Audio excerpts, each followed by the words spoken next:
नमस्कार मित्रों, आप लोगों का अपने ही यूट्यूब चैनल संजीत मैथ्स में स्वागत है। तो हम लोग पढ़ रहे थे BSc first year ordinary differential equation, जो कि हमारा पेपर 3 है, वो भी मैथ का है। ठीक, तो आज हम लोगों का लेक्चर नंबर 4 है। तो आइए चलिए देखते हैं। तो एग्जाम्पल डालिए। सबसे पहले हम लोग एग्जाम्पल देख रहे थे, सवाल कर रहे थे। तो 2-4 और एग्जाम्पल देखेंगे, 1-2, उसके बाद अगले टॉपिक पे चलेंगे। तो लिखिए y इक्वल्स सी एक्स प्लस 5/c। तो हमें क्या दिया हुआ है? 1 पैरामीटर फैमिली ऑफ कर्व का इक्वेशन दिया हुआ है।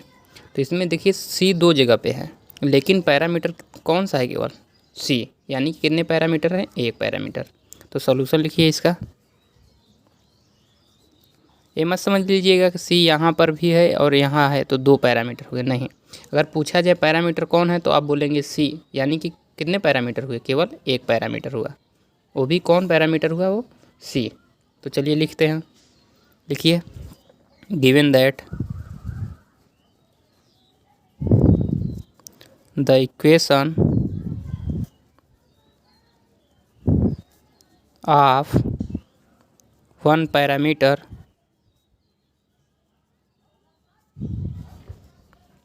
family of curve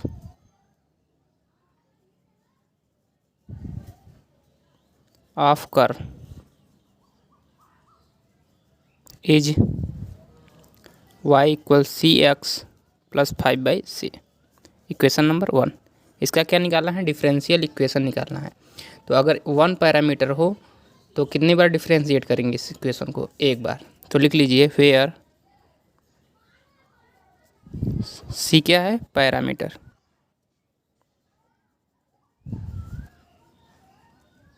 सभी को दिख रहा है ना?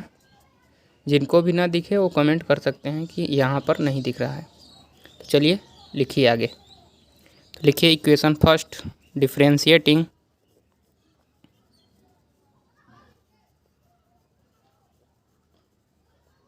Equation first with respect to x. तो क्या हो जाएगा यहाँ पर? y dash equal c, x का कितना हो जाएगा? 1 प्लस यहाँ पर क्या है? दोनों कांस्टेंट है, तो क्या हो जाएगा इसका? 0। तो यहाँ से हमें मिल जाएगा y डैश इक्वल c। तो इक्वेशन 2 बन जाएगा हमारा। तो डिफरेंशियल इक्वेशन में कोई भी आर्बिट्रेरी कांस्टेंट नहीं होना चाहिए। तो हम लोग c को क्या करेंगे? यहाँ पे से रिमूव करेंगे इक्वेशन फर्स्ट और इक्वेशन सेकेंड की सहायता से। तो लिखेंगे putting the value of c from equation second in equation first, we get क्या मिल जाएगा हम लोगों को? y इक्वल c की जब कितना रखना है? y dash x plus 5y dash. ठीक, अब आगे देखते हैं। तो यहाँ से हमें मिल जाएगा y dash y equal y dash square x plus 5। ठीक, तो यहाँ से हम लोग लिख सकते हैं y डैश का whole square x minus y dash y plus 5 equal 0। ये क्या हो गया हमारा? Differential equation. तो लिख दीजिए this is differential equation of given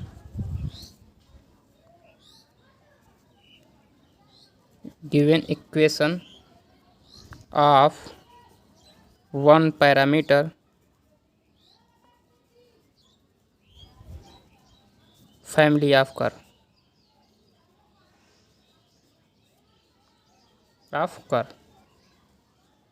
ठीक, तो नोट कर लीजिए इसको। सबको दिख रहा है ना स्पष्ट रूप से? चलिए अब आगे देखते हैं अगला एग्जाम्पल। एक और क्वेश्चन देख लीजिए। लिखा हुआ straight line at a fixed distance p from origin. कोई स्ट्रेट लाइन है वो कहाँ से पास कर रहा है, एक फिक्स डिस्टेंस p से, और डिस्टेंस कहाँ से नाप लिया गया है, ओरिजिन से। तो उन सभी जो लाइन से मिलने वाली उन सभी लाइनों का जो फैमिली बनेगा, उस इक्वेशन से हमें उसका डिफरेंशियल इक्वेशन निकालना है। तो चल देखिए, ये जो हमारी लाइन है SQR, वो एक फिक्स डिस्टेंस p से पास कर रही है, ठीक। तो इसका हमें निकालना है, पहले इक्वेशन निकालना है, फैमिली का इक्वेशन निकालना है, उसके बाद फिर डिफरेंशियल इक्वेशन निकालना है उसका। तो चलिए देखते हैं। तो मान लीजिए यहाँ से जो पॉइंट हमारा p है, तब यहाँ से देखिए अगर पॉइंट यहाँ से p, जो हमारा पॉइंट p नहीं है, एक डिस्टेंस है, p डिस्टेंस है, q पॉइंट है। तो और जो ये स्ट्रेट लाइन से जो बना रहा है 90 डिग्री, क्योंकि हम लोग परपेंडिकुलर डिस्टेंस ही हमेशा नापते हैं किसी भी लाइन से या किसी पॉइंट से, ठीक। तो ये p हो गया। तो इसका कोऑर्डिनेट अगर लिखना चाहे, अगर हम मान लें इसको अल्फ़ा, ठीक, जो कि ये वेरी करता रहेगा, कभी इधर जाएगा, कभी इधर, कभी इधर, कभी इधर। देखिए यहाँ पर समझ लीजिए, इस एग्जांपल में मान लीजिए एक बार स्ट्रेट लाइन ऐसे हुआ और यहाँ से मान लीजिए किसी एंगल पे आ गया स्ट्रेट लाइन हमारा यहाँ पे, तो स्ट्रेट लाइन कुछ ऐसे हो जाएगा, ठीक। उसके बाद फिर अगर हमारा लाइन यहाँ पर आ जाए, ठीक, तो अगर 90 डिग्री पर बनाया जाए इसको, तो कुछ लाइन हमारा स्ट्रेट लाइन ऐसे हो जाएगा, ठीक।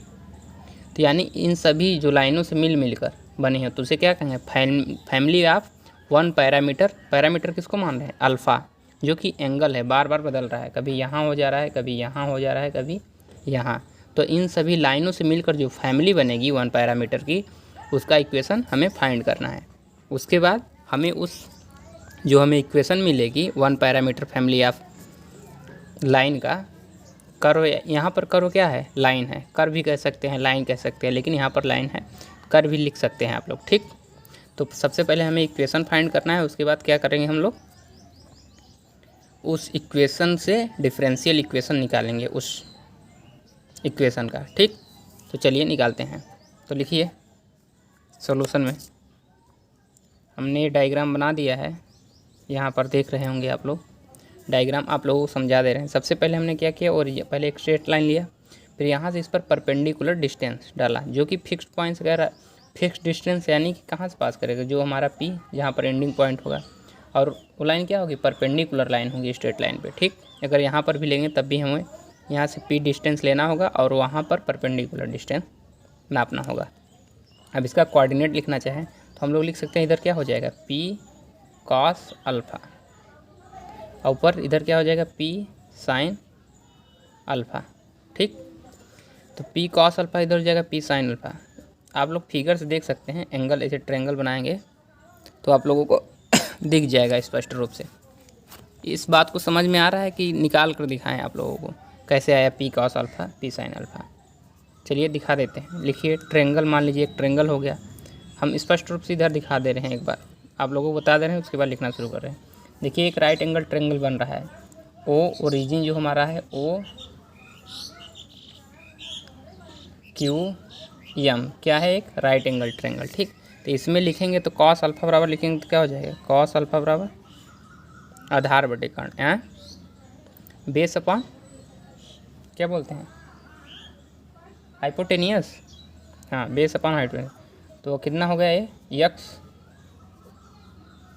ठीक। इसको अगर x माने तो x यानी कि लिख लीजिए क्या है, OM, और हमारा क्या हो गया, OQ। तो यहाँ से इम्प्लाइज कर जाएगा OM इक्वल टू OQ कितना है, P, यानी कि P cos अल्फ़ा। तो OM इक्वल टू कितना है गया, P cos अल्फ़ा। इसी प्रकार निकाल लेंगे इसको, तो sin अल्फ़ा लिखेंगे, तो sin अल्फ़ा बराबर क्या हो जाएगा,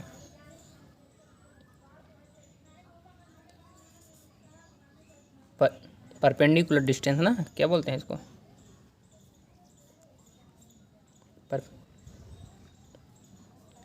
लंब जिसे बोलते हैं हिंदी में, ठीक। तो इसको लिखेंगे क्या हो जाएगा, QM अपान OQ। तो हमारा OQ जो है P हो जाएगा, तो हमारा QM क्या हो जाएगा, P sin अल्फ़ा, ठीक। तो यहाँ से आप लोग देख पा रहे हो। तो इसका कोऑर्डिनेट क्या हो गया, P cos alpha, P sin alpha, किसका? पॉइंट क्यू का कोऑर्डिनेट। ठीक, चलिए अब लिखते हैं, सही से लिखना स्टार्ट कीजिए। लिखिए लेट, ये तो हमने एक रफ कार्य बताया है आप लोगों को इतना, ठीक, समझने के लिए कैसे आया ये। अब यहाँ से लिखना शुरू कीजिए। Let Q be foot of perpendicular drawn from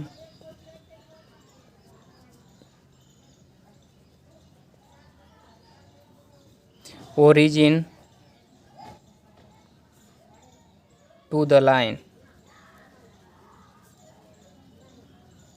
ठीक, सच दैट, इस प्रकार से हमने डाला है कि ओ क्यू इक्वल क्या है?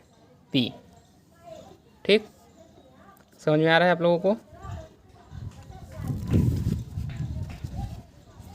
ओ क्यू इक्वल टू पी। लिखिए slope of line O Q m1 equal to क्या हो जाएगा? tan alpha. ऐसे ही तो निकालते थे, जितना एंगल बनाता था उसको क्या कहते हैं? उसका स्लोप, उसके साथ टेंजेंट को। तो यहाँ पर अल्फ़ा एंगल बना रहा है तो क्या हो जाएगा? tan अल्फ़ा इसका स्लोप। ठीक, अब लिखिए let m2 be slope of required line.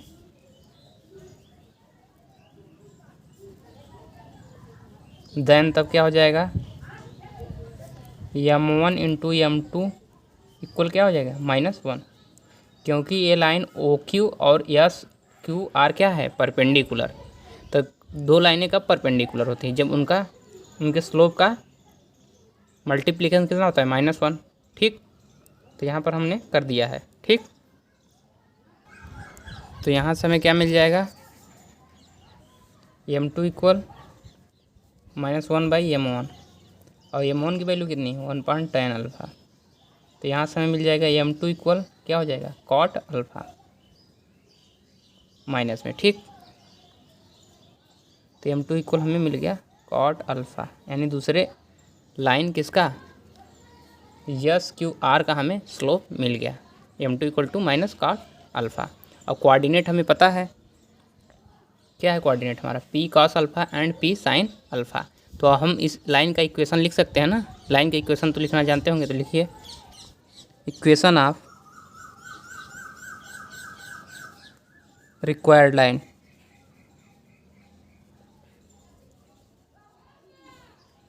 क्या हो जाएगा? y माइनस y1, तो y1 की जगह पर क्या है? p साइन अल्फ़ा, तो लिखेंगे p साइन अल्फ़ा। उसके बाद क्या रहता था? स्लोप। इक्वल में पहले स्लोप लिखते, तो स्लोप क्या है हमारा? m2, यानी कि minus cot alpha into x minus x1, तो x1 की जगह क्या है? p कॉस अल्फ़ा, तो लिखेंगे माइनस p कॉस अल्फ़ा। तो ये हमारा लाइन का इक्वेशन आ गया। अब इसको सॉल्व करेंगे। ठीक,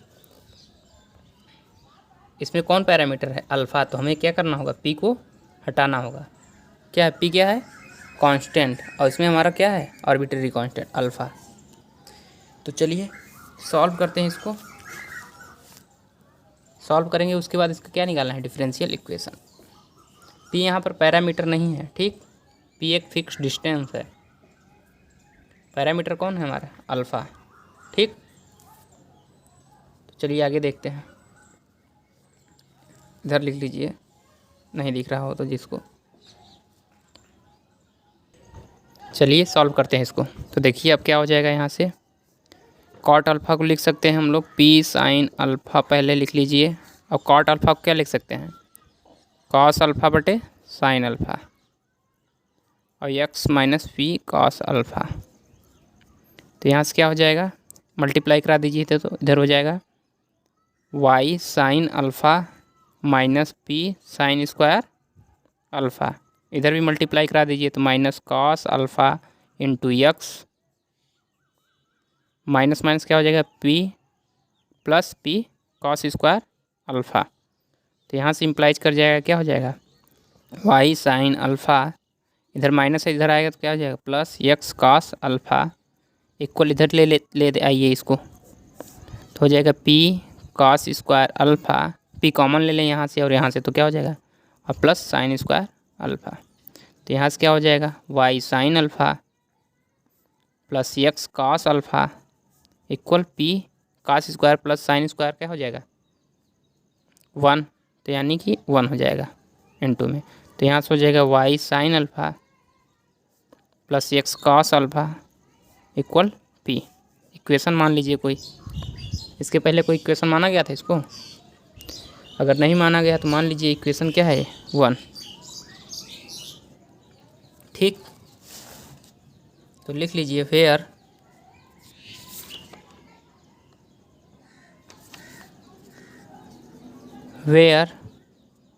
क्या, p is parameter, where P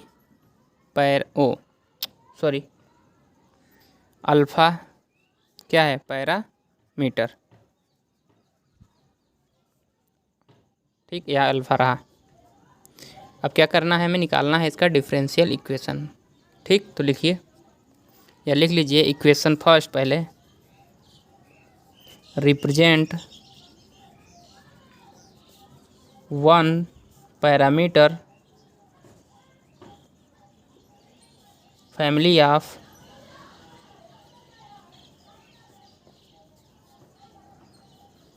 curve.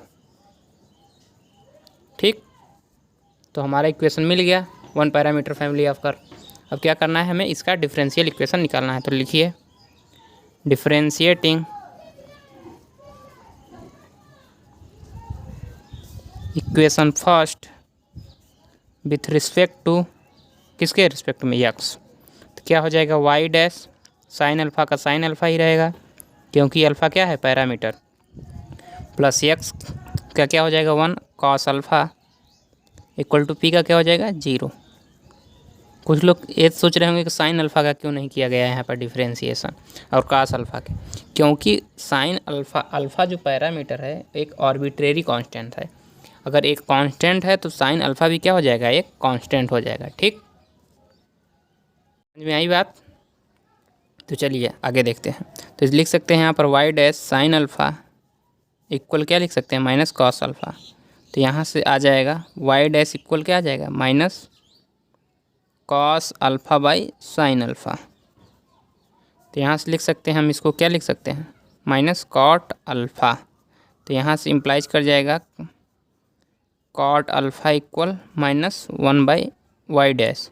तो यहाँ से इम्प्लाइज कर जाएगा क्या, कि tan alpha equal 1 by y dash. ठीक, समझ में आई बात।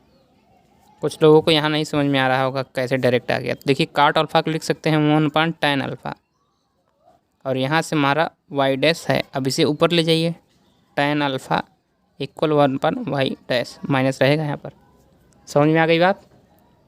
चलिए, अगर हमें tan अल्फ़ा पता है और हमें साइन अल्फ़ा और cos अल्फ़ा पता करना है, ठीक, हमें अल्फ़ा हटाना है तो क्या करना है, अगर हम यहाँ पर साइन अल्फ़ा की वैल्यू रख दें और cos अल्फ़ा की वैल्यू रख दें तो इस डिफरेंशियल इस जो हमारा 1 पैरामीटर फैमिली ऑफ कर्व का इक्वेशन है उसमें से हमारा पैरामीटर हट जाएगा। तो इसके लिए क्या करेंगे, तो हमें पता है tan अल्फ़ा बराबर, तो एक ट्रायंगल बना लीजिए पहले, राइट एंगल ट्रायंगल। तो ये हुआ अल्फ़ा, तो tan अल्फ़ा बराबर क्या होता है, लंब बटे आधार। तो लंब कितना है, 1, आधार कितना है, वाई डैश। ठीक, सॉरी -1, यहाँ पे कितना है, -1। अब बेस कितना है, वाई डैश। तो इस ये कितना हो जाएगा, अंदर 1 प्लस वाई डैश का स्क्वायर। ठीक, यही होगा ना पाइथागोरस प्रमेय से। तो अब निकालेंगे कॉस अल्फ़ा। तो कॉस अल्फ़ा बराबर होता है आधार बटे कर्ण, तो y dash under root 1 plus y dash का स्क्वायर। और साइन अल्फ़ा निकालेंगे, साइन अल्फ़ा इक्वल कितना आ जाएगा, लंब बटे आधार, तो -1 बटे कितना आ जाएगा, under root 1 plus y dash का स्क्वायर। ठीक, दिख रहा है सबको। चलिए अब आगे लिखते हैं।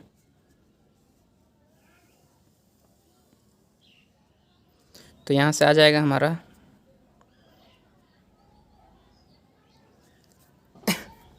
लिखिए फ्रॉम इक्वेशन फर्स्ट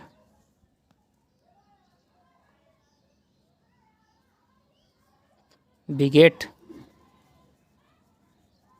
वैल्यू रख दीजिए y, साइन अल्फा की जगह कितना रखा जाएगा, -1/√1 + y डैश का स्क्वायर।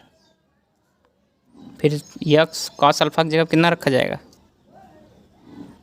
कॉस अल्फा की जगह वैल्यू रखिए y डैश बटे √1 + y डैश का होल स्क्वायर इक्वल कितना रहेगा p। ठीक, अब इसे सॉल्व कर ले। तो यहाँ से हमारा आ जाएगा -y + xy dash equal to p√1 + y dash का होल स्क्वायर। तो इसे हम लोग लिख सकते हैं xy dash equal y + p√1 + y dash का होल स्क्वायर। ये हमारा क्या हो गया, differential equation of one parameter. या इसको और अच्छे तरीके से लिख सकते हैं, अगर रूट में है तो इसे रूट में से हटा दीजिए। तो x y dash minus y इधर ला दीजिए, इक्वल लिख लीजिए p√1 + y डैश का होल स्क्वायर। यहाँ से स्क्वायर कर दीजिए दोनों साइड, स्क्वायरिंग बोथ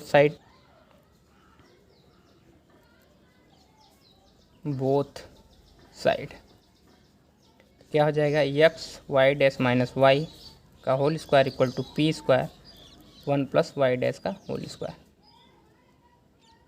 ठीक, तो ये हमारा क्या हो गया, one parameter family of curve का डिफरेंशियल इक्वेशन। नोट कर लीजिए।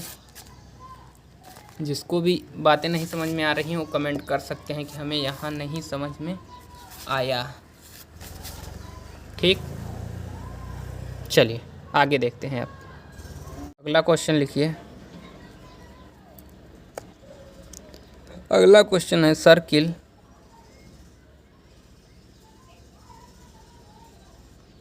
With centre on the x axis. क्या करना है, हमें उस सर्किल के फैमिली ऑफ कर्व का इक्वेशन लिखना है जिसका सेंटर कहाँ पर हो, एक्स एक्सिस पे, और उसके बाद हमें क्या करना है, सॉल्व करना है डिफरेंशियल इक्वेशन उसका। हम केवल इतने ही लिख रहे हैं बातें, छोटी बातें। Circle with centre on the x axis, book में इस क्वेश्चन को अच्छी तरीके से दिया हुआ है क्या निकालना है। इसमें हम बता दे रहे हैं आप लोगों को क्या निकालना है, इसका फैमिली इक्वेशन ऑफ फैमिली किसका, एक सर्कल का with centre on the axis, जिसका सेंटर कहाँ है, एक्स एक्सिस पे, उस फैमिली ऑफ कर्व का इक्वेशन निकालना है और उसके बाद उसका डिफरेंशियल इक्वेशन भी फाइंड करना है। तो चलिए सॉल्व करते हैं इसको। लिखिए, ये सब सवालें पूछी जाती हैं, पहले वाला भी इम्पोर्टेंट था, ये भी इम्पोर्टेंट है, दूसरे वाला भी। चलो लिखिए, लिखिए फैमिली ऑफ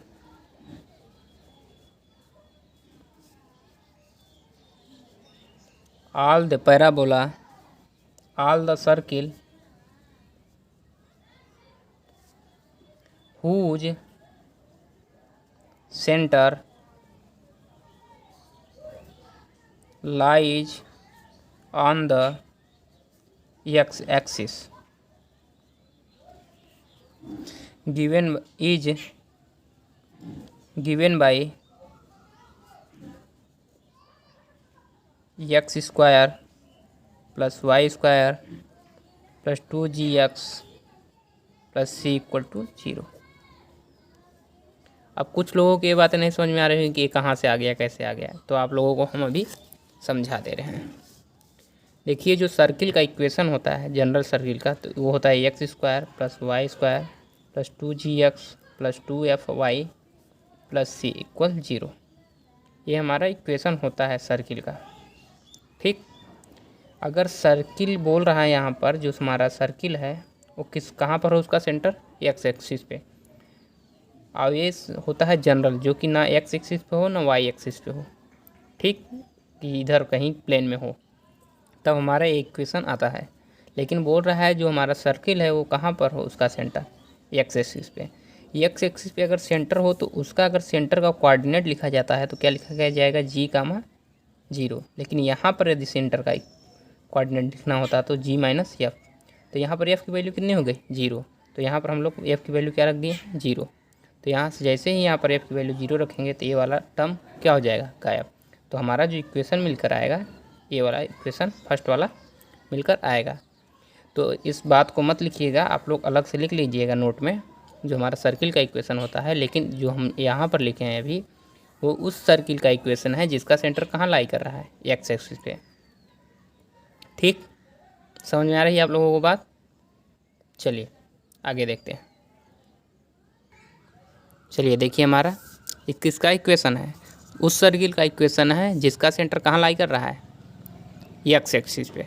ठीक, और यहाँ लिख लिए फेयर। पैरामीटर कितने हैं इसमें, कमेंट कीजिए, देखें कितने लोग बता पाते हैं इसमें पैरामीटर कौन कौन सा है। तो इसमें 2 पैरामीटर हैं, एक जी है एक सी है। तो लिख लीजिए जी एंड सी आर पैरामीटर।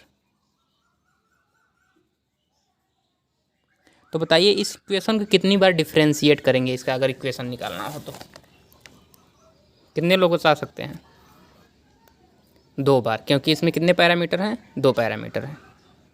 तो इसको कितनी बार डिफ्रेंशिएट करेंगे, 2 बार। तो चलिए लिखते हैं, लिखिए डिफ्रेंशिएटिंग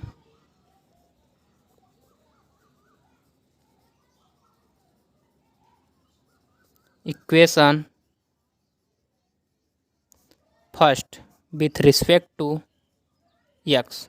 तो क्या मिलेगा हमें, 2x प्लस 2y। इसका डिफ्रेंशिएशन करेंगे तो क्या होगा, 2x। इसका जब करेंगे तो 2y, उसके बाद किसका, y का, तो क्या हो जाएगा y डैश। फिर इसका करेंगे तो क्या मिलेगा, 2g, क्या है इसको कांस्टेंट मानेंगे, x क्या है इसका अवकलन 1, उसके बाद c का 0 इक्वल टू 0। तो यहाँ सिंप्लाइज कर जाएगा 2x plus 2y y dash plus 2g equal 0। तो यहाँ से देखिए 2 कॉमन ले सकते हैं, 2 सभी हर जगह से, तो हो जाएगा x plus y y dash plus g equal 0। Equation number 2। समझ में आई बात। अब क्या करना है, अब इक्वेशन 2 पैरामीटर थे तो कितनी बार डिफ्रेंशिएशन करना था, 2 बार। तो एक बार इसको और डिफ्रेंशिएट कर देते हैं। तो लिखिए अगेन डिफ्रेंशिएटिंग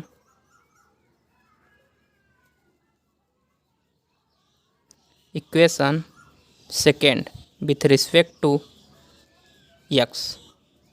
तो क्या मिलेगा, इसको जब डिफ्रेंशिएट करेंगे तो एक्स का कितना हो जाएगा, 1 प्लस वाई।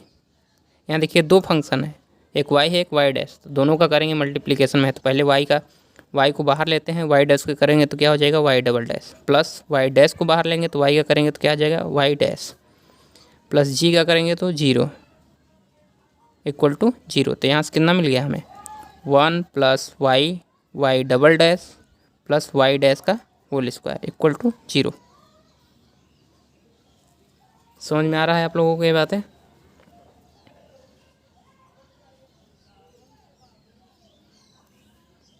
तो यहाँ से देखेंगे कि जो हमारा इक्वेशन में मिला हुआ है अभी, उसमें पैरामीटर एक भी पैरामीटर नहीं है। ठीक, तो यही हमारा क्या हो जाएगा, differential equation of given 2 parameter family of curve. यही हमारा इक्वेशन हो गया, डिफरेंशियल इक्वेशन किसका, जो हमारा दिया हुआ है फैमिली ऑफ कर्व। ठीक, चलिए अब आगे देखते हैं। अगला इक्वेशन लिखिए,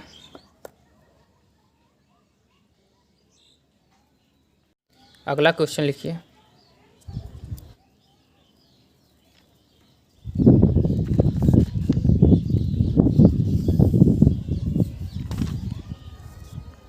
अगला क्वेश्चन लिखिए आप लोग,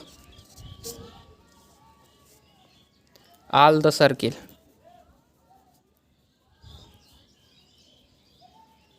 ऑल द सर्किल्स। क्या करना है, उस सभी सर्किल का क्या निकालना है, सर्किल का इक्वेशन निकालना है। यानी कि सभी सर्किल के फैमिली का हमें क्या निकालना है, इक्वेशन निकालना है। यानी कि जनरल जो सर्किल हमारा मिला था उसका इक्वेशन हमें निकालना है। तो सबसे पहले उसका इक्वेशन निकालेंगे, उसके बाद उसका डिफरेंशियल इक्वेशन निकालेंगे। तो चलिए शुरू करते हैं। तो बना लीजिए पहले डायग्राम। ये रहा सर्किल हमारा, ये रहा इसका सेंटर सी मान लीजिए, जिसके कोऑर्डिनेट ए कामा बी है, और इस पर एक पॉइंट ले लीजिए एक्स कामा वाई। हमारा क्या हो गया सी पी आर, ये क्या हो गया आर रेडियस। ठीक, लिख लीजिए आर क्या है इसका रेडियस। किसी भी सर्किल किसे कहते हैं कि एक फिक्स पॉइंट हो और एक पॉइंट इस तरीके से मूव करे जिसका फिक्स पॉइंट से डिस्टेंस क्या हो सेम, तो जो हमारा कर्व बनता है उसे क्या कहते हैं सर्किल। ठीक, तो अब लिखना है स्टार्ट कीजिए। लिखिए let c a comma b centre of circle and R be the radius of circle। ठीक, लिख लिए। अब लिखिए let P x, y be a point on the circle such that, इस प्रकार है कि सी पी इक्वल टू क्या है are.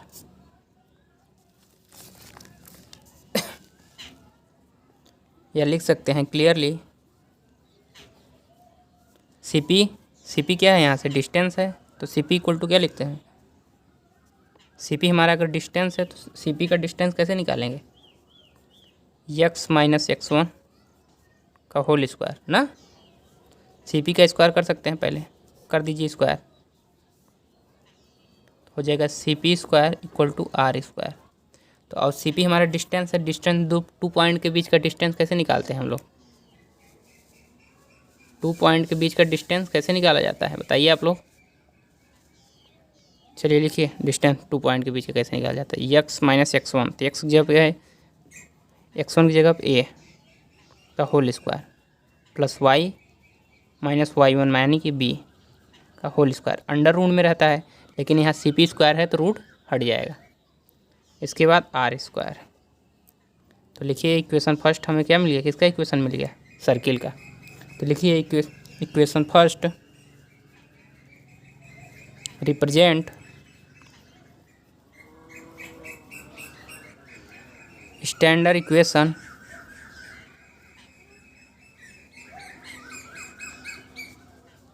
Of circle having center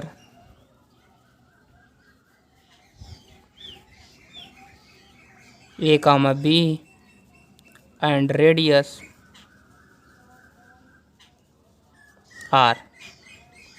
ये हमारा साइकिल का स्टैंडर्ड इक्वेशन मिला है। अब हम निकालेंगे इसका जनरल इक्वेशन। तो जनरल इक्वेशन के लिए लिखिए, जनरल इक्वेशन के लिए लिखिए। अब इधर का हो गया, लिख चुके होंगे आप लोग। चलिए लिखते हैं इसके आगे। लिखिए let p x comma y be a point which satisfy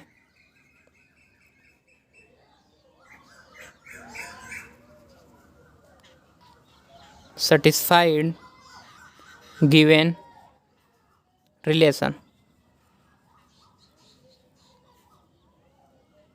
हमारा रिलेशन वो क्या दिया हुआ है, लिखिए x square plus y square plus 2gx plus 2fy plus c equal to 0। ठीक, इक्वेशन नंबर 2। जो पॉइंट है पी एक्स का वाई कहाँ था, ये सर्किल पर था। अब कह रहा है कि ये जो हमारा पॉइंट है एक इक्वेशन को जो रिलेशन दिया हुआ है उसको सेटिस्फाई करता है। अगर इसको सेटिस्फाई करेगा तो इसका किसका इक्वेशन हो जाएगा, ये सर्किल का। तो यही हमें दिखाना है कि यह सर्किल का इक्वेशन है। तो अब क्या करेंगे हम लोग, x square plus y square plus 2gx plus 2fy इसमें ऐड करेंगे, एफ स्क्वायर ऐड कर दीजिए, एफ स्क्वायर ऐड करेंगे इसमें, प्लस जी स्क्वायर ऐड करेंगे। इधर सी को इधर ले आइए तो माइनस सी रहेगा। अगर इसमें जोड़े हैं तो इसमें क्या करेंगे, घटाना भी पड़ेगा। तो इधर घटाने हैं तो दोनों साइड में जोड़ देते हैं, F square plus g square. तो हमारा इक्वेशन सेम बना रहेगा वही, क्योंकि अगर देखा जाए तो एफ स्क्वायर से एफ स्क्वायर कट जाएगा, जी स्क्वायर से जी स्क्वायर कट जाएगा। तो सी इधर माइनस में इधर आएगा तो प्लस हमारा, लेकिन इक्वेशन क्या है, बैलेंस है ना। चलिए अब आगे देखते हैं। तो यहाँ पर ध्यान में देखेंगे तो लिख सकते हैं x square plus 2gx plus g square, x में कर लीजिए। दूसरा लिख सकते हैं y square plus 2fy plus f square equal to minus c f square g square. समझ में आ रही बात। चलिए अब आगे देखते हैं। अब क्या करेंगे, देखिए किसी का इक्वेशन क्या दिख रहा है, ए स्क्वायर ए प्लस बी का होल स्क्वायर दिख रहा है। तो हम लोग लिख सकते हैं एक्स प्लस जी का होल स्क्वायर लिख सकते हैं। इसको आप लोग क्या लिख सकते हैं, वाई प्लस एफ का होल स्क्वायर बराबर, इसको क्या लिख सकते हैं, under root f square plus g square minus c का होल स्क्वायर। स्क्वायर से रूट हट जाएगा, ठीक, हम लोग लिख सकते हैं।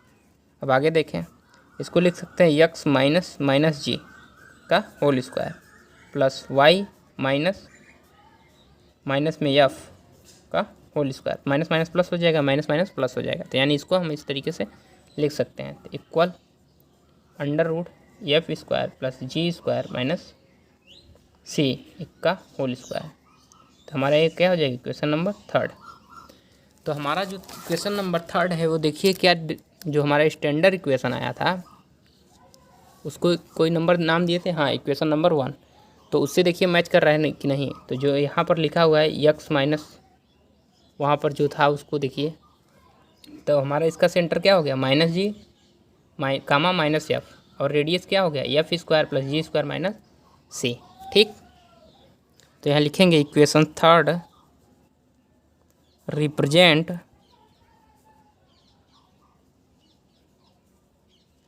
इक्वेशन ऑफ सर्किल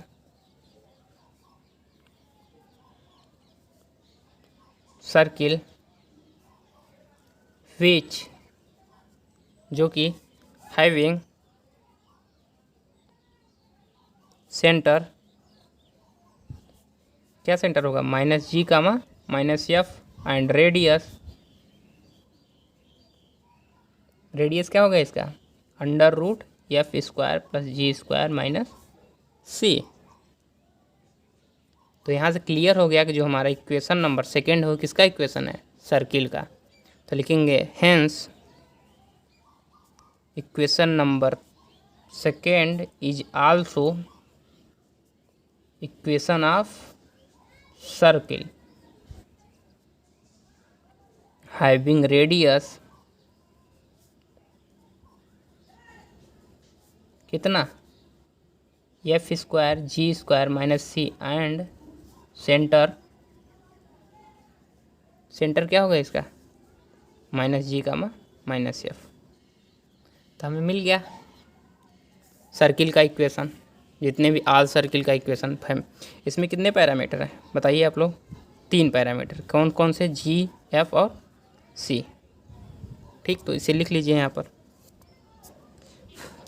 सर्किल का इक्वेशन लिखिए x square plus y square plus 2gx plus 2fy plus c equal to 0। अब लिखिए यहाँ पर वेयर, इसको मान लीजिए इक्वेशन 4, लिखिए where g f and c are क्या है, पैरामीटर। अगर पूछा जाए कितने आर्बिट्री कांस्टेंट वाले कितने पैरामीटर का फैमिली ऑफ कर्व है, तो क्या बताएंगे इसमें, 3 पैरामीटर फैमिली ऑफ कर्व, ठीक। इसका इक्वेशन है 3 पैरामीटर फैमिली ऑफ कर्व का, ये क्या है इक्वेशन। चलिए अब इसका क्या निकालना है, डिफरेंशियल इक्वेशन। तो इसको बताइए कितनी बार डिफरेंशिएट करेंगे, कितने लोगों को पता है कि इसको कितनी बार डिफरेंशिएट करेंगे। जिनको जिनको पता है वो कमेंट करें कि इक्वेशन नंबर 4 को कितनी बार डिफरेंशिएट करेंगे। अगर इसका डिफरेंशियल इक्वेशन निकालना है तो 3 बार करेंगे ना। चलिए देखते हैं आगे तक। चलिए लिखिए equation, x square plus y square plus 2gx plus 2fy plus c equal to 0। Equation number कौन सा माने थे हम लोग, 4। और लिखे थे वेयर, जहाँ क्या था, जी एफ एंड सी क्या थे, पैरामीटर। लिखिए अब यहाँ differentiating equation number 4 with respect to x. तो क्या मिलेगा हमें, 2x plus 2y y dash plus 2g। X का अवकलन कितना हो जाएगा, 1। तो 2g हम लिख रहे हैं direct.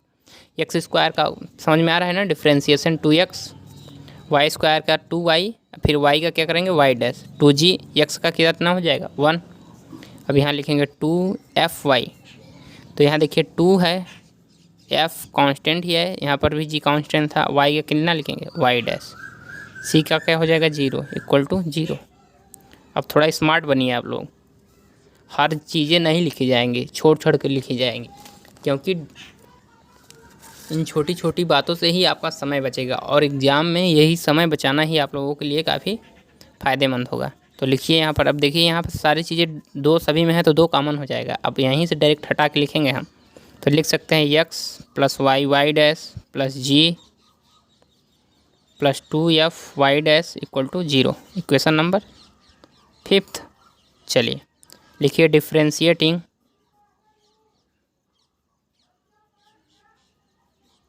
Equation 5 with respect to x.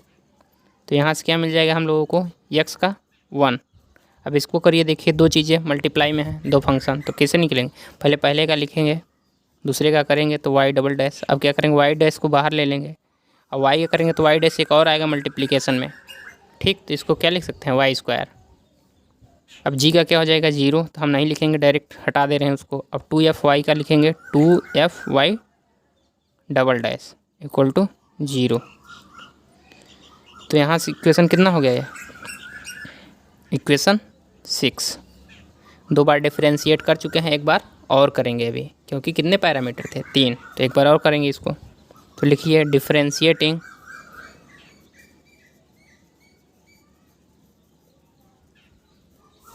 Equation 6 with respect to x. कितना हो जाएगा, 1 का 0। तो जी इसको अब नहीं लिखेंगे, वाई का लिखेंगे, वाई पहले बाहर ले लेते हैं, वाई डबल डैश का लिखेंगे तो कितना हो जाएगा, y triple dash plus y double dash into y dash. समझ में आ रहा है ना कैसे हो रहा है डिफरेंशिएशन, सारी चीज़ें बताएं आप लोगों को। जिनको ना समझ में आ रहा हो कमेंट कर दे कि डिफरेंशिएशन भी नहीं समझ में आ रहा है कैसे किया जा रहा है। तब इसको देखिए यहाँ पर, तो वाई डैश का होल स्क्वायर है, तो क्या लिखेंगे इसको 2y डैश। अब इसके बाद y डैश का करेंगे तो y डबल डैश। इसके बाद फंक्शन के अंदर फंक्शन का डिफरेंशिएशन हम आशा करते हैं कि आप लोग सीखे होंगे। 12 में ये सारी चीज़ बातें अच्छी तरीके से पढ़ाई जाती हैं। तो यहाँ पर देख लीजिए, एक बार बता दे रहे हैं, वाई डैश का होल स्क्वायर है, तो इसके लिए पहले इसको मानेंगे एक फंक्शन की तरह ट्रीट करेंगे, एक्स पावर n की तरह। तो एक्स पावर कितना है, 2 है मान लीजिए, तो 2 आगे एक्स की जगह क्या है, वाई डैश, तो हम लोग लिखिए वाई डैश। अब देखिए वाई डैश का आप करना है, तो वाई डैश का क्या हो जाएगा, वाई डबल डैश, ठीक। तो ऐसे किया गया है यहाँ पर, इसको समझ लीजिए। चलिए अब इसको देखते हैं, 2f, तो 2f कांस्टेंट है, वाई डबल डैश का कितना हो जाएगा, वाई ट्रिपल डैश इक्वल 0, ठीक। तो हमें क्या करना था, एलिमिनेट करना था, सारे कांस्टेंट को हटाना है। तो हम हटाएंगे इक्वेशन नंबर 7। यहाँ से क्या हो जाएगा, देखिए यहाँ पर जो हमारा है इसको लिख देते हैं, y triple dash plus y double dash double dash into y dash plus 2y dash y double dash equal minus 2y triple dash और क्या है f। तो यहाँ से आ जाएगा f इक्वल, ट्रिपल डैश कहाँ कहाँ है, यहाँ पर भी है, तो यहाँ लिखेंगे y into y double dash या triple dash plus y double dash y dash plus 2y dash y double dash. देखते रहिए कहीं गलत ना हो जाए। उसके बाद इसको कितने बटे में भेज देंगे तो यहाँ हो जाएगा -2y ट्रिपल डैश। तो यहाँ से देख सकते हैं f equal y into y double triple dash plus यहाँ देखिए दोनों जुड़ जाएंगे तो हो जाएगा 3y double dash y dash. ठीक, जहाँ गलत लग रहा हो कि हो रहा है तो बताइएगा। यहाँ से हो जाएगा -2y ट्रिपल डैश। तब क्या करेंगे, इक्वेशन नंबर हमारा हो जाएगा 7। लिखिए putting the value of F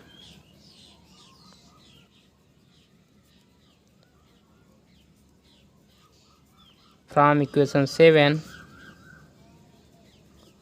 in equation किसमें पुट करेंगे, इक्वेशन नंबर 6।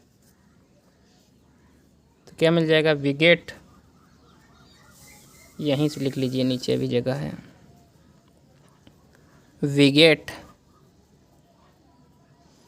क्या मिलेगा देखिए हमारा equation number 6 1 plus y y double dash plus y dash का होल स्क्वायर प्लस 2f की जगह क्या रखना था हमें, वाई वाई ट्रिपल डैश। अब देखिए डायरेक्ट माइनस जो था ये था ऊपर ले जा रहे हैं हम, यहाँ पर हो जाएगा माइनस, यहाँ भी हो जाएगा -3y double dash y dash. अब बटे में क्या रहेगा 2y ट्रिपल डैश, और इनटू में भी है ना कुछ, यहाँ पर क्या है y डबल डैश, तो y डबल डैश। अधिकतर लोग यहीं गलती करते हैं, इसको छोड़ देते हैं जब यहाँ रखने लगते हैं तो। और उसके बाद क्या था हमारा 0, तो इसको हम लोग कर लेंगे बराबर 0 के। ठीक, अब यहाँ सॉल्व कर लेंगे तो अब देखिए मल्टीप्लाई कराइए तो यहाँ कितना हो जाएगा 2y ट्रिपल डैश प्लस इसमें मल्टीप्लाई कराइए इसका तो क्या हो जाएगा 2y double dash into triple dash plus y dash का होल स्क्वायर इंटू कितना हो जाएगा 2 से मल्टीप्लाई होगा। देखिए 2 से मल्टीप्लाई मत कराइए क्योंकि यहाँ से देखिए 2 से 2 कट जा रहा है, तो 2 हटा दीजिए सब जगह से। तो यहाँ हो गया हमारा वाई डैश का होल स्क्वायर। अब यहाँ वाई ट्रिपल डैश प्लस था, अब इधर जाएगा तो माइनस, क्या हो जाएगा minus y y double dash, multiply करा लीजिए इसको डायरेक्ट, तो y double dash y triple dash. ठीक, यहाँ पर भी -3y डबल डैश का क्या हो जाएगा होल स्क्वायर, दोनों मल्टीप्लाई होंगे तो इंटू वाई डैश इक्वल क्या हो जाएगा 0। समझ में आ रही बातें, जिसको भी ना समझ में आए कमेंट कर सकता है। चलिए अब आगे देखते हैं। देखिए इसमें कुछ कट भी रहे हैं, तो यहाँ देख सकते हैं आप लोग वाई वाई डैश कुछ भी नहीं कट रहा, ऐसा कैसे हो सकता है। चलिए देखते हैं अभी, y triple dash plus y double dash y triple dash यहाँ पर है, तो और देखिए कहीं पर है y double dash triple dash नहीं है। चलिए लिख लीजिए y double dash y triple dash plus इधर देखिए कुछ मिल रहा है, वाई डैश का स्क्वायर है ना यहाँ पर, तो वाई डैश का square into y triple dash minus इसको देखें और इसको देखें तो नहीं मिल रहा है, तो इसको भी लिख लीजिए y y double dash into y triple dash -3y double dash का whole square into y dash equal to 0। हमें लग रहा है कहीं गलत हो गया है क्योंकि डिफरेंशियल इक्वेशन ये नहीं आना चाहिए। चलिए देखते हैं, अभी कुछ कटता है लेकिन यहाँ पर कट नहीं रहा है, तो कहीं पर गड़बड़ी हो गया है। लेकिन आइए प्रोसेस लेकिन सही है, इधर ही कुछ गड़बड़ी हो गई है वैल्यू रखने में या कहीं पर कुछ छूट गया है। देखते हैं पहले इसे सॉल्व करके पूरा। तो ट्रिपल डैश जहाँ जहाँ कॉमन ले लेते हैं, ट्रिपल डैश, तो यहाँ से कॉमन हो जाएगा वाई ट्रिपल डैश, यहाँ से बचेगा वाई डबल डैश, और यहाँ से बचेगा कहीं कुछ छूट रहा है लग रहा है। इक्वेशन नंबर 6 देखिए तो सही से, वाई डबल डैश यहाँ से जब किए थे तो। चलिए देखते हैं आगे करते हैं। एक बार अपने से करके देखिएगा कहाँ छूटा हुआ है, गलत है क्या सही, तो बताइएगा फिर कमेंट करके कहाँ छूट गया था। तो वाई डबल डैश यहाँ पर हो गया, तो वाई ट्रिपल डैश यहाँ से कॉमन लिए थे तो क्या हो जाएगा वाई डबल डैश की पावर स्क्वायर। अब यहाँ पर ट्रिपल डैश था वाई, तो यहाँ क्या बचा y double dash minus y y double dash, यहाँ से कॉमन लेने के बाद तो ये इसमें से तीनों कॉमन हो गए। कहाँ कहाँ से कॉमन हो, यहाँ से कॉमन होगा कुछ, हाँ तो 1 प्लस हो जाएगा ना यहाँ पे 1 प्लस इतना, और यहाँ से भी कॉमन हो गया, यहाँ से भी कॉमन हो गया, बचा ये तो लिखेंगे -3 वाई डबल डैश का whole square into y dash equal to 0। तो यहाँ से हमारा डिफरेंशियल इक्वेशन आ गया सीधे सीधे y triple dash 1 plus y double dash plus y dash का whole square minus y y double dash equal to 3 y double dash का whole square into y dash equal to 0। यही हमारा क्या हो गया डिफरेंशियल इक्वेशन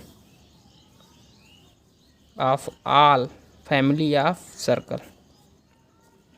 ठीक, differential equation अगर गलत हो सकता है यहाँ पर, अगर वो 0 यहाँ से हट जाएगा इसको क्योंकि इधर ला लिए हैं, तो यही होना चाहिए, या अगर ये नहीं होगा दूसरा अगर होगा तो एक बार आप लोग चेक कर लीजिएगा हल करके कहाँ छूट रहा है कहाँ गलत हो रहा है, लेकिन जो करने का प्रोसेस है एकदम सही है। ठीक, तो लिख सकते हैं this is the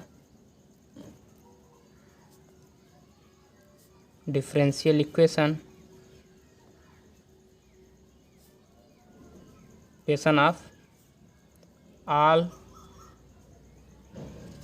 family of circle. ठीक, देखिए यहाँ पर अगला जो इक्वेशन पूछा जाता है parabola with axis parallel to x axis. कभी एक्स एक्सिस देकर पूछेगा, कभी वाई एक्सिस देकर पूछेगा, कभी जेड एक्सिस वाई एक्सिस, कभी एक्स एक्सिस। ठीक, लेकिन इसको ज़रूर पूछता है और कई बार ये पूछा भी गया है। जब अनसॉल्व्ड आप उठाकर देखेंगे तो कई बार ये सवाल पूछा गया है। एक तरीके से मान लीजिए इस टॉपिक से जो अभी पढ़ रहे हैं हम फैमिली ऑफ कर्व से डिफरेंशियल इक्वेशन निकालने के लिए फैमिली ऑफ कर्व का एन पैरामीटर या जितने भी पैरामीटर दिए हों उसका डिफरेंशियल इक्वेशन निकालना, तो सबसे ज़्यादा इसी सवाल को पूछा जाता है। तो चलिए देखते हैं इसको कैसे लिखा जाए। पहले इक्वेशन को देख लें कि क्या होता है कि अगर जो हमारा पैराबोला हो और उसका एक्सिस किसके पैरेलल हो, एक्स एक्सिस के और या वाई एक्सिस के हो, तो एक नोट करके लिख लीजिएगा। जब हमारा पैराबोला एक्स एक्सिस के पैरेलल हो, उसका एक्सिस किसका एक्सिस पैराबोला का जो एक्सिस होता है वो यदि एक्स एक्सिस पैरेलल हो तो क्या उसका इक्वेशन होगा। तो उसका इक्वेशन जो होता है x equal a y square plus b y plus c, जब एक्स एक्सिस के पैरेलल होगा। यदि वाई एक्सिस के पैरेलल होगा तो उसका इक्वेशन जो निकलेगा y equal a x square plus b x plus c. एक देखिए कोऑर्डिनेट इक्वेशन क्वाड्रेटिक इक्वेशन हम लोग लिखते थे ना, x square plus b x plus c equal to 0 या a x square plus b x plus c equal to 0, उसी type का है। देखिए अब इसे याद करने का तरीका है, यदि एक्स एक्सिस के पैरेलल है तो एक्स की पावर कितना होगा 1, यदि वाई एक्सिस के पैरेलल है तो वाई की पावर कितना होना चाहिए 1। ठीक, तो क्या पता चल जाएगा उससे कि क्वाड्रेटिक इक्वेशन किस में बनाना है, वाई स्क्वायर वाई प्लस सी। ठीक, इससे ध्यान में रखिएगा। तो चलिए आइए सॉल्व करते हैं। सॉल्यूशन लिखेंगे इक्वेशन ऑफ पैराबोला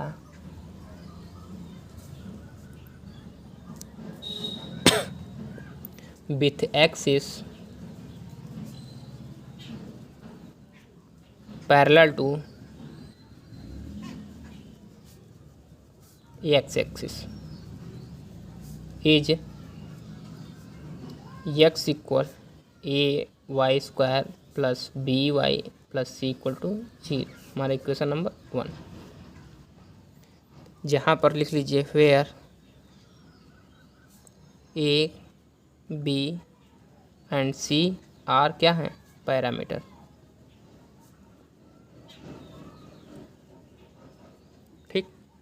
तो इसको कितनी बार डिफ्रेंशिएट करेंगे? 3 बार, क्योंकि 3 पैरामीटर हैं। तो चलिए सॉल्व कीजिए, लिखिए differentiating equation first with respect to x। तो क्या आ जाएगा? x का डिफ्रेंशिएशन 1, इधर कितना आ जाएगा 2ay y dash plus b y dash, c का कितना हो जाएगा 0। तो डायरेक्ट 0 कर दे रहे हैं हम, यहाँ पर 0 नहीं होगा, ठीक। तो इक्वेशन नंबर कितना आ जाएगा हम लोगों का ये? 2। अब फिर क्या करेंगे, एक बार और डिफ्रेंशिएट करेंगे। तो लिखिए differentiating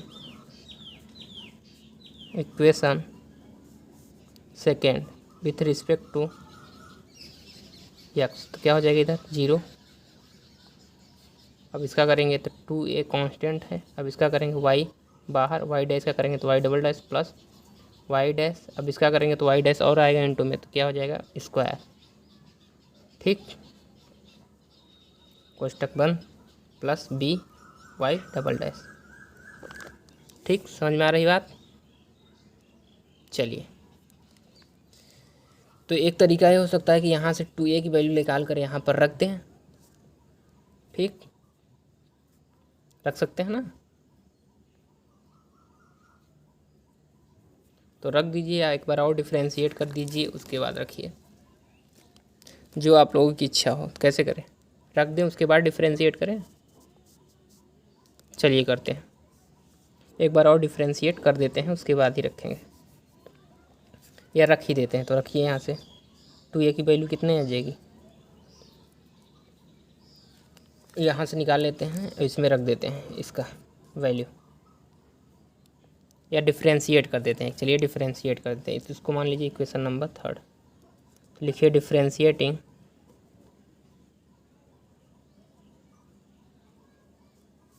equation number 3 with respect to, किसके रिस्पेक्ट में कर दें? x। तो करेंगे यहाँ पर 0, इसका जब करेंगे तो 2a बाहर ही रहेगा, इसका करेंगे तो y बाहर, y डबल डैश का y triple dash plus y dash y double dash plus इसका कितना होगा 2y डैश, फिर इसका y डैश का y double dash plus b y triple dash, ठीक। समझ में आ रहा है ना डिफ्रेंशिएशन कैसे हो रहा है? कुछ लोग डिफ्रेंशिएशन करना भी नहीं जानते होंगे, अभी नए नए आए होंगे जो। चलिए 0 इक्वल 2a सॉल्व कीजिए, यहाँ से कुछ सॉल्व हो रहा है इसमें? नहीं हो रहा है। चलिए लिखते हैं y ट्रिपल डैश, तो नहीं सॉल्व हो रहा है तो इसको रहने दीजिए। अब यहाँ से डायरेक्ट 2a की वैल्यू निकालेंगे, तो लिखेंगे 2a इक्वल, देखिए इधर आएगा तो क्या हो जाएगा माइनस b टाइम्स y, कितना हो जाएगा? देखिए इसको मान लीजिए इक्वेशन नंबर 4। अब देखिए यहाँ पर हमारा b y ट्रिपल डैश हो गया ना।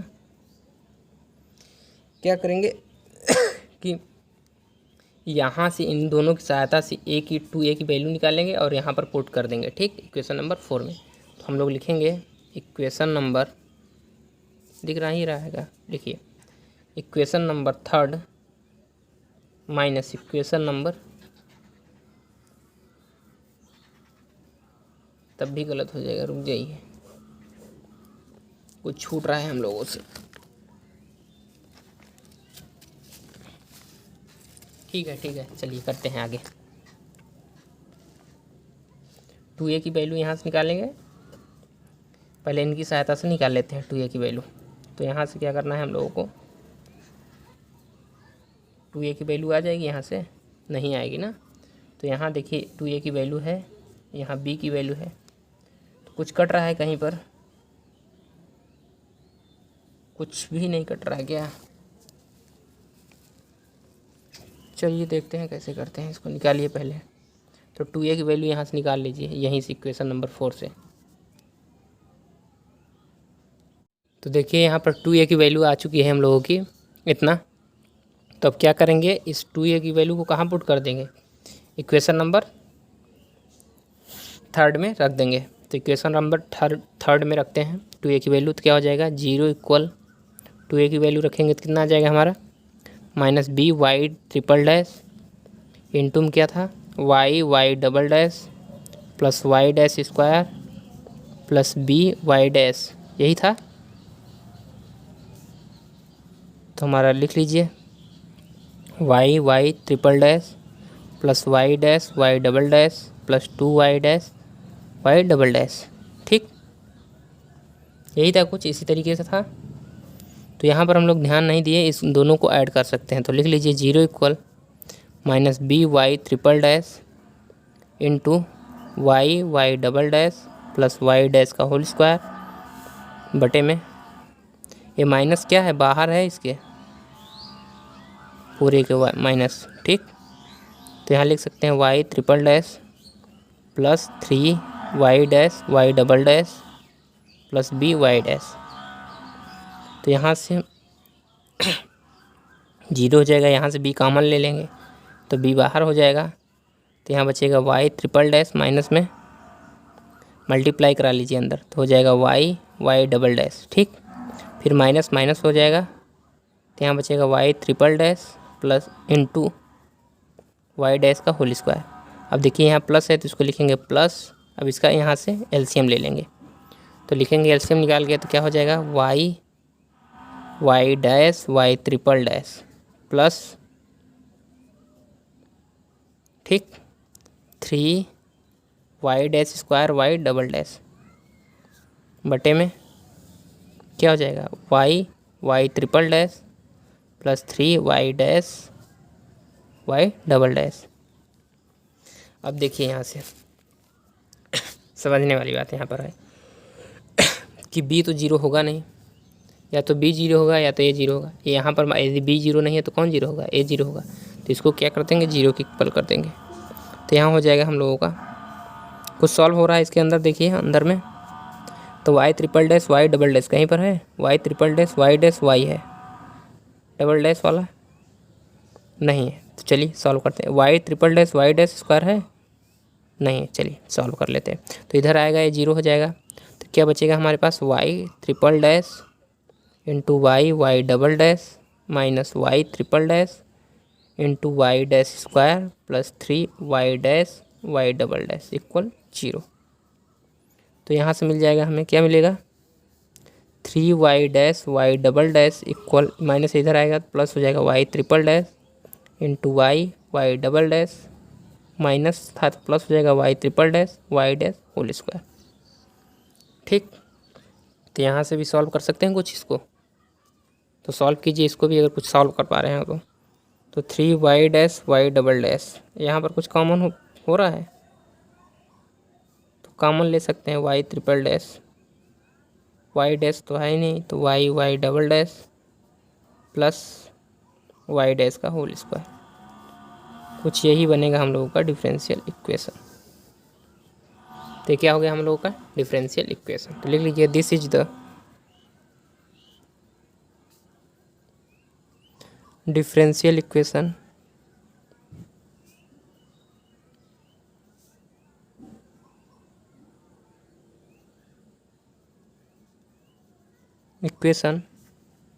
ऑफ इक्वेशन किसका फर्स्ट हो गया। चलिए अब हम लोग अगले वीडियो में नए टॉपिक को शुरू करेंगे। ठीक, आप लोग अपने बुक से जो हमने बुक बताया था, आपके सिलेबस में भी दिया होगा कौन सा बुक लेना है इलाहाबाद यूनिवर्सिटी में, तो उस बुक को ले लीजिएगा और उसमें से सारे सवाल लगाइएगा, सारे सवाल आए या ना आए। ठीक, लगाने का प्रयास कीजिए, जो इम्पोर्टेंट है हम आपको बता दे रहे हैं। ये वाला सवाल जो अभी कराए हैं ये मोस्ट इम्पॉर्टेंट है, इसको जान लीजिए। ये फिक्स ही है कि आएगा ही आएगा, 100% तो नहीं, 99% इसकी गारंटी है कि ये पूछा जाता है हर बार। तो इसकी जितनी ज़्यादा प्रैक्टिस करेंगे, और डिफरेंशियल इक्वेशन में देखिए आप प्रैक्टिस पर ही बातें निर्भर करती हैं, क्योंकि आप करना जानते हैं लेकिन जब एग्ज़ाम में बैठेंगे तो जो कांस्टेंट हटाना होता है काफ़ी मुश्किल हो जाता है वहाँ पर, और समय सीमा आपके साथ रहेगी। ये नहीं कि आप 4 घंटे बैठकर 6 घंटे में निकाल रहे हैं कांस्टेंट की वैल्यू हटा रहे हैं, वहाँ पर सीमा रहेगा, आपको 3 आवर दिए जाएंगे, उसी में आपको करना है सारे सवाल। तो जितनी बार आप प्रैक्टिस किए रहेंगे तो आपको याद रहेगा कैसे हटाना था इसको। क्या पहले ही पुट करके जो हमारा आर्बिट्री कांस्टेंट है पहले ही उसकी वैल्यू पुट कर देते थे, उसके बाद डिफरेंशिएशन करते थे, या जितने पैरामीटर हैं उतनी बार पहले डिफरेंशिएशन कर लेते थे तब पैरामीटर हटाते थे। ये सब बातें आपके मन में पहले से ही होनी चाहिए एग्ज़ाम हॉल में, नहीं तो आप लोग गलत कर जाएंगे वहाँ पर, क्योंकि प्रेशर भी रहता है कि समय कम है, समय कम है। ठीक, तो आगे से हम लोग अगला टॉपिक पढ़ेंगे। और जो सवाल ना बन रही हो आप लोगों को, आप लोग कमेंट कर सकते हैं कि क्वेश्चन नंबर इतने का ये वाला सवाल मुझे नहीं आ रहा है, बता दीजिए, तो हम उस पर अलग से वीडियो बनाकर आप लोगों के लिए डाल देंगे कि जो सवाल आप लोगों को नहीं आ रहा है। तो आगे हम लोग पढ़ेंगे अगला टॉपिक। तब तक के लिए धन्यवाद और पढ़ाई करते रहिए अच्छे से। हाँ, कुछ लोगों के अंदर ये मिथ रहता है कि हम लास्ट के 2 महीने पढ़ के एग्ज़ाम निकाल देंगे, और सुने भी होंगे बहुत लोग कहते हैं कि लास्ट में ग्रेजुएशन में तो लास्ट के 2 महीने पढ़कर एग्ज़ाम निकाल दिया जाता है। तो हाँ, हो सकता है लास्ट के 2 महीने आप पढ़ के पास तो हो जाएंगे, लेकिन आपका अच्छा परसेंटेज नहीं बनेगा, क्योंकि जिन बच्चों का यहाँ पर इलाहाबाद यूनिवर्सिटी में परसेंटेज अच्छा रहता है वो लोग साल भर मेहनत किए रहते हैं, और लास्ट के जो 2 महीने होते हैं उसमें अपनी एक तरीके से अपनी सिलेबस को फिनिश कर रहे होते हैं। उनको सारी चीज़ें पता रहता है, लेकिन एक बार गो थ्रू कर रहे होते हैं, यानी कि रिवाइज कर रहे होते हैं। वो एकदम लास्ट स्टेज पे होते हैं। एक बच्चा जो यहाँ से 2 महीने से तैयारी करता है उसका कुछ इस तरीके से ग्राफ होता है, लेकिन जो बच्चा साल भर पढ़ा है उसका कुछ इस तरीके से ग्राफ जाएगा, ठीक, लास्ट मोमेंट पे। और जबकि जो 2 महीने से कर रहा है उसका कुछ इस तरीके से ग्राफ रहेगा, कुछ नीचे तक ही रहेगा उसका 2 महीने से, ऐसे रहेगा उसका ग्राफ। जबकि जो साल भर पढ़ा है उसका ग्राफ ऐसे रहेगा, याद रखिएगा आप लोग। तो आप लोग किस कैटेगरी में आना चाहते हैं वो आप पर डिपेंड करता है। तब तक के लिए आप लोग पढ़ाई करते रहिए।